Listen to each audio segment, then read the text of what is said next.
Okay, so getting back into our coverage over X-Men comics, we do pick up with X Factor issue number 94. Now, here's the thing. I understand that some of you guys out there are probably getting tired of me covering just one book per video when it comes to our coverage over the X-Men, but let me explain why we're doing it like this for the time being. You see, when it came to X-Men comics in the early 1990s, you had an explosion of different X-Men books. You had X Factor, X Force, Uncanny X-Men, X-Men, Excalibur. You also had Wolverine. You had Cable. You had all these different X books coming out left and right. And when it came to Fatal Attractions, when it came to the overall storyline, it would jump back and forth between all the different books. Now remember, you had the main storyline that took place in each of the X books, but you also had like different storylines that took place between all those different main chapters of Fatal Attractions. And so when it came to X Factor issue number 94, it's one of those one-part story arcs that took place in the middle of the main storyline of Fatal Attractions. And I kind of want to cover every single thing about the X-Men. Not everything, but most of the things when it comes to X-Men comics. But getting into X Factor issue number 94, now, getting into the opening pages for today's video, we actually pick up with Polaris and also Havok. Now, here's the thing. This is the first time that the two characters are able to go on a date with one another. Now, remember, when it came to Havok and Polaris, they have been a couple since the 1960s, going into the 1990s. Now, in the 80s, they did have a couple of issues going on where it kind of did test their actual relationship, but in the 1990s, going into X Factor, they were kind of able to get back together. Now, over time, they did run into some more problems, but again, it kind of showed how powerful of a couple they truly were to overcome all those different obstacles. But right now, for Polaris, she kind of realized that there's something going on with Havok. Like he's not really trying to talk on the actual date. And the reason why, because for Havok, he's having a hard time adjusting to the idea that Wolfbane is going to leave the team. Now remember, this goes all the way back over to the extension agenda. In that crossover, you had the time where Havok and also Wolfbane became slaves for Genosha. Now remember, at first, when it came to Genosha, it was this country that was trying to paint a picture saying that if you want to have a perfect life, a perfect time living, go over to Genosha. Everything was perfect. But in reality, it was only perfect for the human race, not the mutant race. And so mutants were slaves helping to build up Genosha. And so when it came to Havok and also Wolfbane, they were kidnapped and forced to become slaves. But when it came to Wolfbane, she was also forced to love Havok. And so when it came to Peter David's run on X Factor, we had this weird thing where Wolfbane was trying to always be close to Havok. It seemed like she had a crush on him. But the reason why, because her mind was programmed when she was a slave to be in love with Havok. And so now she's going to leave the team to hopefully fix her mind so that she will no longer have those feelings for Havok, but to also regain free will to fall in love with somebody she can actually fall in love with. Now, for Polaris, she realized that for Havok, he's having a hard time with Wolfbane leaving because for Havok, he feels like as the leader of the team, he should be able to handle all kinds of problems, including Wolfbane problems as well. But for Polaris, it's her saying, you can't. Like, yes, you are the leader of the team. And yes, you're going to have to handle a lot of different problems for the entire team. But you are beginning to sound like Cyclops, your older brother. And the question is right now, are you trying to be like him or be like yourself? Because right now, it seems like you're trying to act like him, somebody who believes he should be able to handle everybody's problems, including his own. And that is not possible. You have to realize that sometimes you're going to have problems from your teammates that you cannot handle. They have to handle it on their own.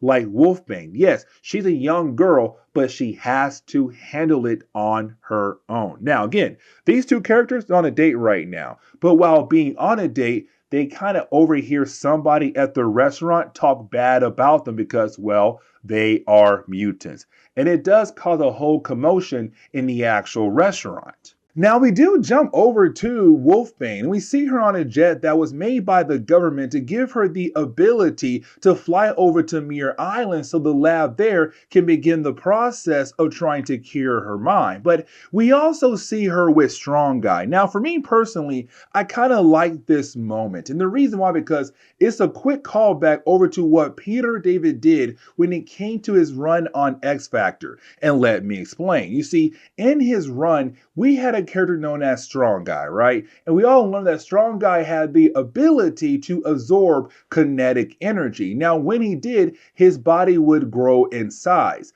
But the only way to kind of release that energy is to, well, punch it out. And so for Strong Guy, that was his whole thing. But for Peter David, he had told us that for Strong Guy, when it came to him kind of absorbing all that kinetic energy and watching his body grow in size, but then having to release that energy, it causes pain in his body even after he had released all that kinetic energy. And the reason why I bring it up right now, because you had Strong Guy believe that Wolfbane brought him along because he's a jokester. He kind of eased the moment of seriousness down. But she says no, because you're somebody that I can see understands what I'm going through. The whole idea of just constant pain non-stop. Now, for Strong Guy, he has not told any of his team members the whole idea that when it comes to his body, he is constantly in pain. He has not told anybody at all except his therapist.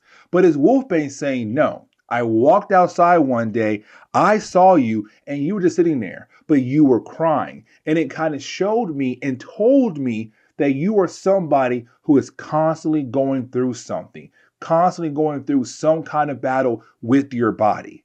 And that's when I realized you're just like me.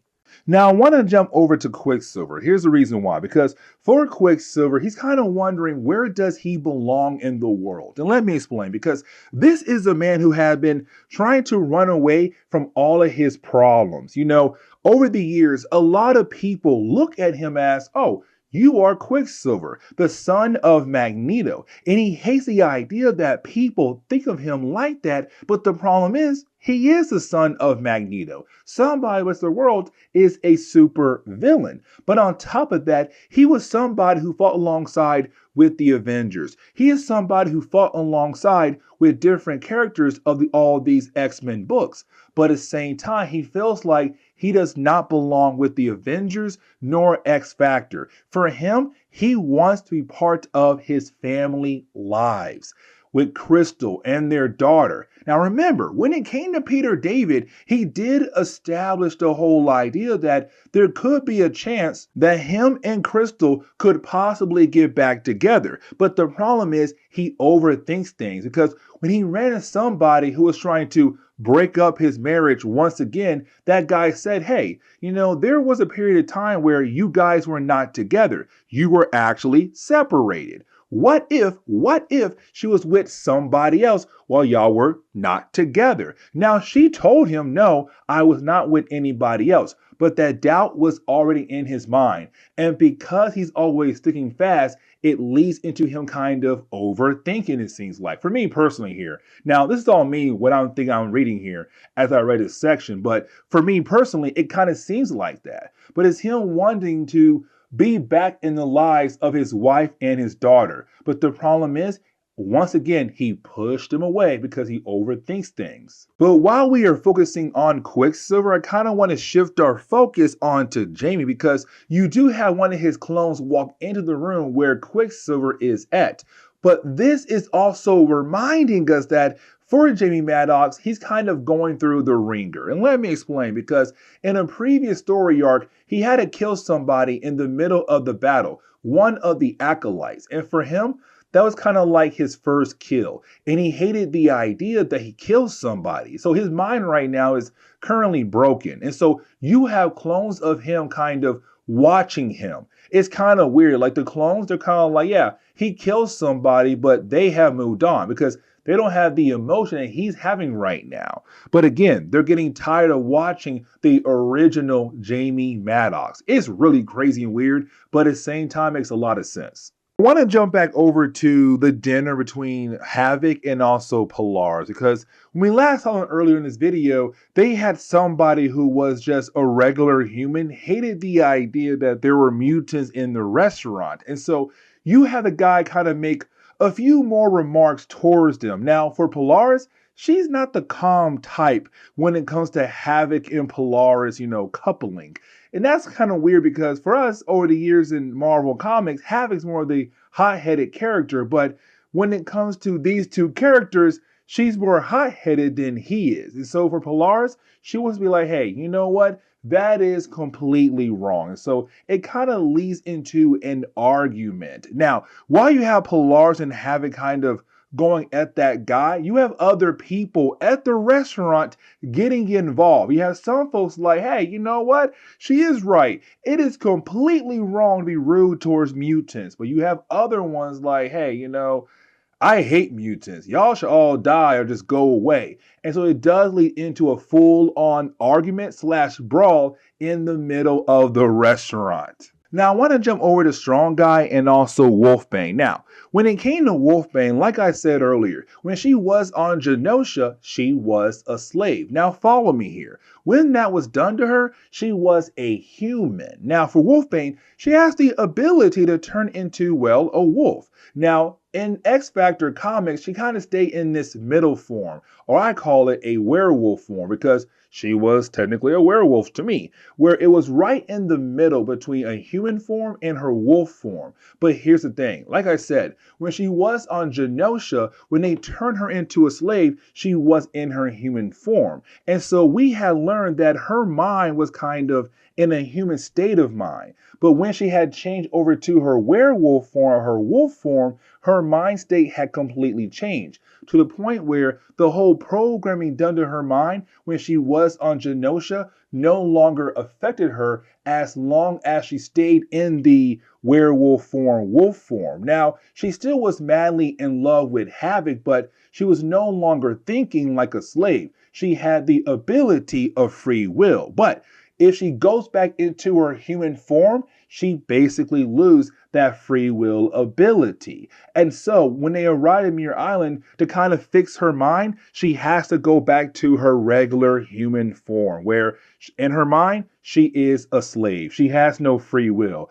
And they carry her away to hopefully cure her mind. Now, we have to jump over to the Pentagon. And the reason why, because as you all know, when it came to Val Cooper at the beginning parts of Peter David's run, she was established to be the liaison for the X Factor team because X Factor is a government team. It's the government trying to use X Factor to hopefully build relations with the mutant race. But by this point, she's going to step down from that role and Forge is going to pick up where she left off at. Now, here's the thing. For Forge, it's him saying that he realized that things are going to get a whole lot worse for the mutant race. And technically, he is right because, as we all know, the later 90 events kind of show that the X-Men are going to go through the ringer. But it's also for saying, like, we have all these different kind of human groups want us dead. We have all these different mutant groups who want to attack the human race.